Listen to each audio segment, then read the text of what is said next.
నమస్తే.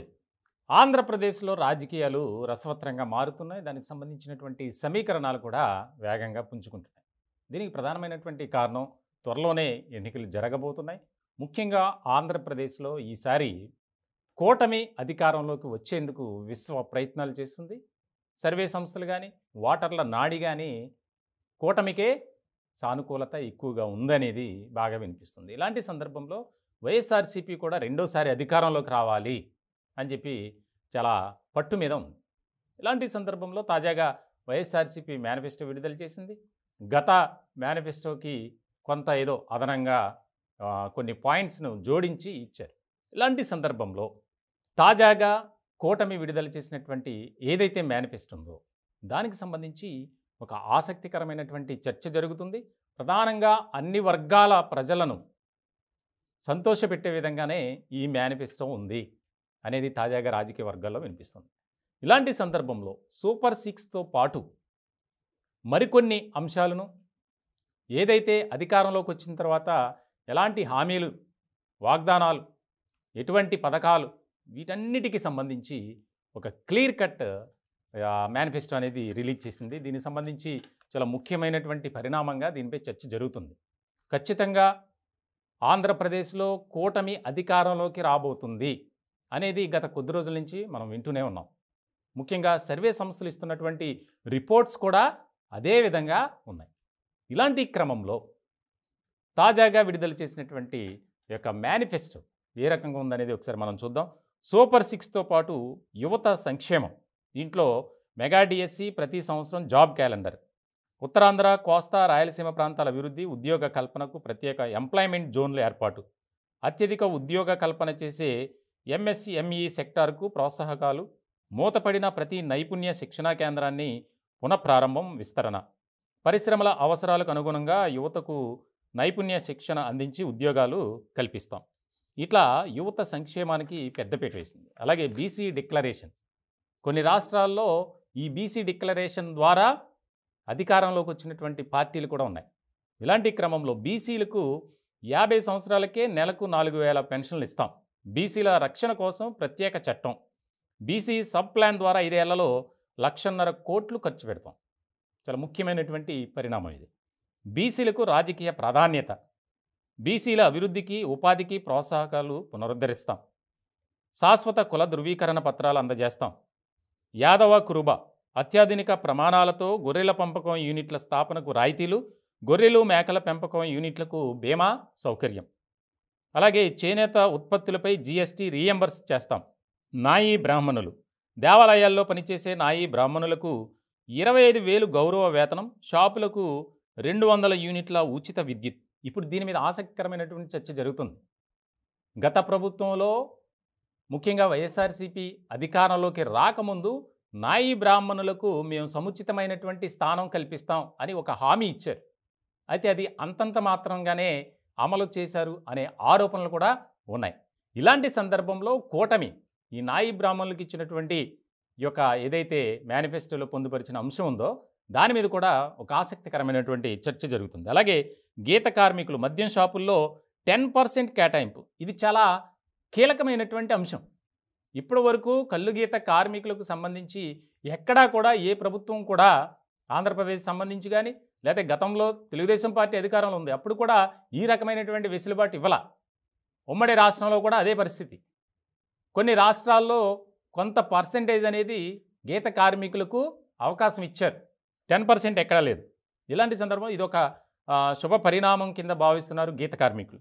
అలాగే వడ్డెర, బీసీల్లోనే వడ్డెర సామాజిక వర్గానికి సంబంధించి క్వారీల్లో 15% రిజర్వేషన్, రాయల్టీ, సీనరీ ఛార్జీల్లో మినహాయింపు, ఇదొక ముఖ్యమైనటువంటి పరిణామం కింద చూడాలి. అలాగే రజక, దోబీఘాట్ల నిర్మాణాలకు ప్రోత్సాహం, విద్యుత్ ఛార్జీల రాయితీ, మత్స్యకారులు, ఇది కూడా బలమైనటువంటి సామాజిక వర్గం బీసీలో. సముద్రంలో వేట విరామ సమయంలో మత్స్యకారులకు 20,000 ఆర్థిక సాయంతో జీవో 217 రద్దు చేస్తాం, బోట్ల మరమ్మతులు, ఆధునిక కమ్యూనికేషన్ ఆర్థిక సహాయం, ఇది కూడా చాలా ముఖ్యమైనటువంటి అంశంగా చూడాలి. అలాగే స్వర్ణకారుల అభివృద్ధికి కొత్తగా కార్పొరేషన్ ఏర్పాటు, చాలా ముఖ్యమైనటువంటి అంశంగా ఇది చూడాలి. ఇందులోనే తోట చంద్రయ్య, అమర్నాథ్ గౌడ్, జల్లయ్య యాదవ్, పాల సుబ్బారావు లాంటి బీసీలను హత్య చేసిన వైసీపీ గూండాలకు శిక్ష పడే విధంగా చర్యలు తీసుకుంటాం. చాలా ముఖ్యమైనటువంటి అంశాలను మేనిఫెస్టోలో పొందుపరిచింది కూటమి. అలాగే మహిళా సంక్షేమం, ఉమెన్ వెల్ఫేర్ అనేది చాలా ముఖ్యమైనటువంటి అంశం ఏ రాష్ట్రానికైనా సరే. ఇలాంటి సందర్భంలో స్వయం సహాయక సంఘాలకు వడ్డీ లేని రుణాలను 3 లక్షల నుంచి 10 లక్షల వరకు పెంపు, ప్రత్యేక పథకం ద్వారా V4 మోడల్లో మహిళలను ఆర్థికంగా బలోపేతం చేయడానికి చర్యలు. అలాగే అంగన్వాడీ కార్యకర్తలకు సుప్రీంకోర్టు తీర్పు మేరకు గ్రాట్యుటీ చెల్లిస్తాం. ఆశా వర్కర్లకు కనీస వేతనం పెంపు దిశగా చర్యలు. ఉద్యోగాలు చేసే మహిళలకు హాస్టల్ వసతి కల్పన. విద్యార్థినులకు కలలకు రెక్కలు పథకం ద్వారా రుణాలు. పండుగ కానుకలు, పెళ్లి కానుకలు పునరుద్ధరిస్తాం. చాలా ముఖ్యమైనటువంటి అంశం కిందే మనం చూడాలి. ఎందుకంటే అంగన్వాడీ కార్యకర్తలు ఏ రకమైనటువంటి ఆందోళన చేశారు మన ఆంధ్రప్రదేశ్లో అనేది చూస్తున్నాం. అటువంటి వారికి సముచితమైనటువంటి స్థానం కల్పిస్తూ ఒక మంచి ప్రాధాన్యత కలిగినటువంటి వారిగా చూస్తాం అనేది ఈ మేనిఫెస్టోలో ఉంది. అలాగే ఇక ఉద్యోగులు, పెన్షనర్లు, గత 5 ఏళ్ల పాలనలో ప్రధాన వ్యవస్థలన్నీ ధ్వంసమయ్యాయి. ముఖ్యంగా ఉద్యోగులు, ఉపాధ్యాయులు తీవ్ర ఇబ్బందులకు, అవమానాలకు గురయ్యారు.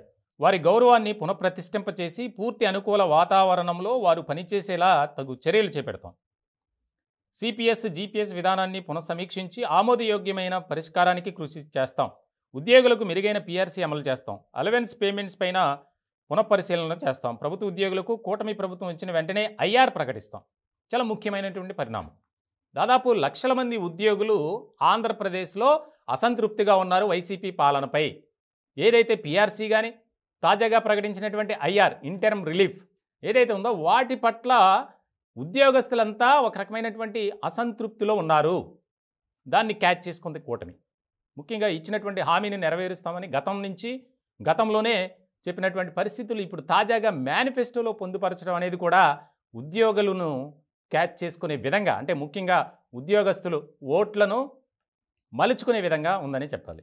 అట్లాగే పాడి రైతులు ఇక చాలా అంశాలని, కాపు సంక్షేమం, ఆర్యవైశ్య సంక్షేమం, క్షత్రియ సంక్షేమం, అగ్రవర్ణ పేదల సంక్షేమం, ఎక్స్ సర్వీస్ మెన్ సంక్షేమానికి ప్రత్యేక చొరవ, సామాజిక భద్రత పెన్షన్లు పెంపు, పేదలందరికీ నాణ్యమైన ఇల్లు, ఎస్సీ ఎస్టీ వెల్ఫేర్, ముస్లిం మైనార్టీల సంక్షేమం, క్రిస్టియన్ల సంక్షేమం, వ్యవసాయం, ల్యాండ్ టైటిలింగ్ యాక్ట్, సాగునీటి రంగం, కార్మికులు, చంద్రన్న బీమా పథకం, వైద్యం, ఆరోగ్యం, విద్యుత్ ఛార్జీల నియంత్రిస్తాం. అలాగే చెత్త పన్ను రద్దు, ఇంటి పన్నుల సమీక్ష, పెట్రోల్ డీజిల్ ధరలు నియంత్రిస్తాం. మద్యం ధరల నియంత్రణ, విషపూరిత మద్యం బాండ్ల రద్దు. దీని మీద చాలా నానా హంగామా జరుగుతుంది గత కొంతకాలం నుంచి. ముఖ్యంగా వైఎస్ఆర్సీపీ అధికారంలోకి వచ్చిన తర్వాత వారి సొంత బ్రాండ్లను వినియోగిస్తున్నారు, మార్కెట్లోకి తీసుకొచ్చారు అనేది కూడా ఎక్కువగా వినిపిస్తుంది. ఇలాంటి సందర్భంలో తీసుకున్నటువంటి నిర్ణయంపై కూడా ఒక రకమైనటువంటి చర్చ జరుగుతుంది. అలాగే అన్న క్యాంటీన్ల ఏర్పాటు, డొక్కా సీతమ్మ స్ఫూర్తితో పేదల ఆకలి తీరుస్తాం.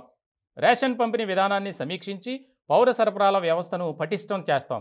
ఫీజు రీఎంబర్స్మెంట్, ఉచిత ఇసుక విధానం అమలు చేస్తాం. విద్య, ఆక్వా, సమగ్ర అభివృద్ధి, ఇట్లా చాలా ముఖ్యమైనటువంటి అంశాలతో పాటు ఇక్కడ న్యాయవాదులు అలాగే జర్నలిస్టులు కూడా కొన్ని పాయింట్లు పెట్టారు.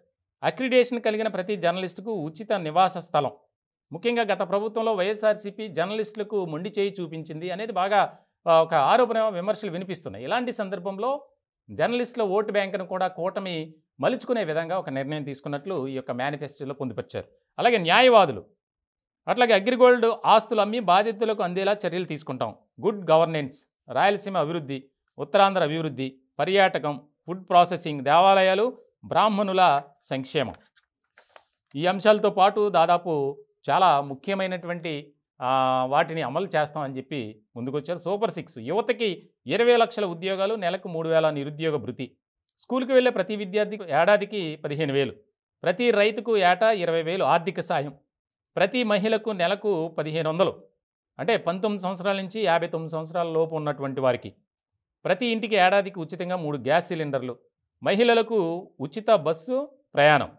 సో మొత్తానికి ఈ యొక్క మేనిఫెస్టో చూస్తే ఖచ్చితంగా రాష్ట్ర ప్రజలను, ముఖ్యంగా ఓటర్లను ఆకట్టుకునే విధంగా ఉంది అనేది చర్చ జరుగుతుంది. ఎందుకనంటే ఇన్ని హామీలు ఇచ్చినటువంటి నాయకులు అమలు చేస్తారా లేదా అనేది కూడా ఒక చర్చ జరుగుతుంది. ఇప్పటికే వైఎస్ఆర్సీపీలో గతంలో ఇచ్చినటువంటి హామీలు మనం చూస్తే కనుక అంతంత మాత్రంగానే అమలు చేశారు. కొన్ని వర్గాలకి మేలు చేకూరింది, కొంతమందికి మొండి చేయి చూపించారు. ఇటువంటి సందర్భంలో ఒక ఆసక్తికరమైనటువంటి చర్చ అయితే జరుగుతుంది రాష్ట్రంలో. అంటే వైఎస్ఆర్సీపీ అది చేస్తాం, ఇది చేస్తామని అధికారంలోకి వచ్చింది. మరి ఈ కూటమి నేతలు కూడా ఇన్ని చేస్తామని చెబుతున్నారు. చేయగలరా? అనేది కూడా ఒక రకమైనటువంటి చర్చగా మారింది. ముఖ్యంగా ఈ కూటమి ఏదైతే మేనిఫెస్టో ఉందో, ఆ మేనిఫెస్టోలో ఉన్నటువంటి అంశాలపై రాజకీయ వర్గాల్లో ఒక చర్చ జరుగుతుంది. ఏదేమైనప్పటికీ రానున్న మరికొద్ది రోజుల్లోనే రాష్ట్రంలో ఎవరు అధికారంలోకి రాబోతున్నారు అనేదైతే తేలిపోతుంది.